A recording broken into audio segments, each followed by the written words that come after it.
Vous êtes le fondateur de yakarouler.com. Alors aujourd'hui, tout le monde connaît yakarouler.com. Hein, c'est les pièces automobiles, on va dire discount ou... Ouais, on peut dire discount. Oui, c'est ça. Donc, discount sur Internet. Alors, ce que vous proposez, c'est parce que c'est vrai que si moi je vais sur Internet pour essayer de commander des pièces pour ma voiture, je suis pas sûr déjà de faire le bon choix, je suis pas sûr de trouver la bonne panne. Vous proposez un service de diagnostic à domicile. Comment ça se passe? Il y a un mécanicien qui vient chez moi, racontez-nous. Oui, alors en fait le constat était simple au départ, c'était de dire que les personnes peuvent avoir des sensations sur le véhicule, ils savent pas trop ce que c'est.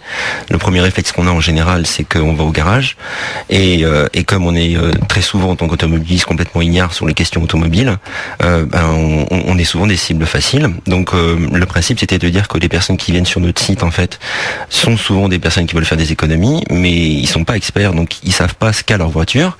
Donc on essaye de les accompagner avec un service qu'on a monté en Ile-de-France, qui est le diagnostic à domicile. Donc c'est que en Ile-de-France pour le moment. Qu'est-ce que vous appelez Ile-de-France? Ça veut dire si moi je suis un petit peu en périphérie, genre dans le 95, ça marche quand même? C'est Paris et les départements qui sont autour. Donc c'est la grande couronne, vraiment. Tout à fait. Et donc vous appelez chez nous, un mécano, donc un technicien expert vient chez vous et vous dit exactement ce qu'a votre véhicule. Donc ça peut être du simple constat que la batterie soit morte ou l'embrayage à refaire ou les freins Alors usés, attendez, etc. Parce que on a beaucoup nous d'auditeurs qui appellent en disant voilà, je suis en panne avec ma voiture, je l'ai emmenée chez le garagiste et le garagiste est incapable de trouver ce qu'elle peut avoir. Vous n'allez pas me dire que quelqu'un qui se déplace comme ça, les mains dans les poches, enfin il est peut-être pas les mains dans les poches, il se déplace comment en scooter, non? Il se déplace en deux roues déjà. Il se déplace en deux roues, voilà. Quelqu'un qui va arriver est capable de faire un diagnostic à tous les coups. Alors en fait, si vous voulez, déjà c'est un technicien, c'est pas un débutant, c'est ce qu'on appelle dans le métier un P2, P3. Ça c'est le premier point. Et le deuxième point, c'est qu'il a ce qu'on appelle l'outil, la valise diagnostic multimarque.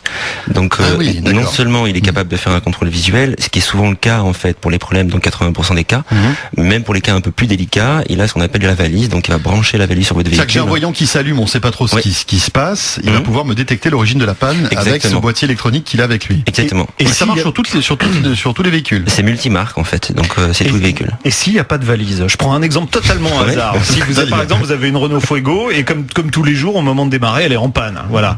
Donc vous avez le technicien qui arrive en scooter et là il est capable de faire un diagnostic. Enfin bon, en l'occurrence le diagnostic on peut le faire même sans l'avoir. C'est pas plus simple sur une Fuego aujourd'hui qu'une voiture d'aujourd'hui finalement. Si le plus simple sur une Fuego c'est d'acheter un bidon d'essence. Finalement ça vous coûte moins cher, vous l'arrosez et puis là vous allez voir ça démarre. Ça fait partie du genre de choses qu'il est capable de dire aussi. Ah oui, il est capable. Oui. Alors s'il va chez François S, on prend un nom au hasard et qui voit la fameuse Fuego diesel, il est capable de lui dire je suis désolé, voilà, et d'arriver avec une couronne de fleurs qu'on peut poser sur la voiture. Tout à fait, ouais. Et ensuite, bon, évidemment, une fois qu'il a fait le diagnostic, j'imagine que votre intérêt à vous, parce que ça coûte pas très cher, ça coûte combien? Alors en fait, oui, effectivement, c'est un prix, j'allais dire ridicule, mais c'est le service qu'on met en avant.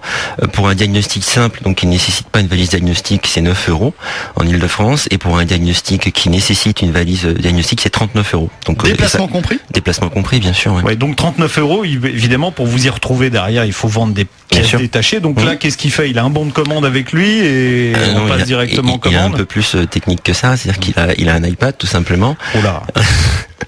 Et en fait, il va vous faire un devis sur place sur son outil. Et il va vous l'envoyer chez vous et donc libre à vous de le valider ou pas. Donc, mais alors, qu'est-ce qui se passe après? Il faut que j'amène la voiture quelque part ou est-ce qu'il vient avec la pièce, il la répare sur place? Non, comment ça marche? En fait, c'est pas de la réparation à domicile. En fait, si vous voulez, on a quand même la chance, nous, d'avoir constitué un réseau de 900 garages partenaires en France. D'accord. Et donc, il y en a beaucoup en Ile-de-France. Donc, ce qu'il va faire, c'est qu'il va vous faire un devis. Il va vous dire, voilà, monsieur, par rapport aux pièces qui sont nécessaires de changer sur votre véhicule, ça fait tant. Et voici les coordonnées des garages tout proches de chez vous ou de votre travail. Si pour vous, c'est plus pratique d'aller au travail. Avec un prix garanti pour le garage en question? Parce qu'on peut imaginer. Les prix sont affichés en ligne. D'accord. Donc nos garages partenaires affichent leur prix forfaitaire en ligne. Donc c'est transparent pour le client. Voilà. Et on n'aura pas de mauvaise surprise. Après après si vous voulez c'est comme tout dans l'automobile, des fois en changeant une pièce on peut s'apercevoir qu'il y a d'autres choses, mais en général c'est limité du fait du diagnostic aussi.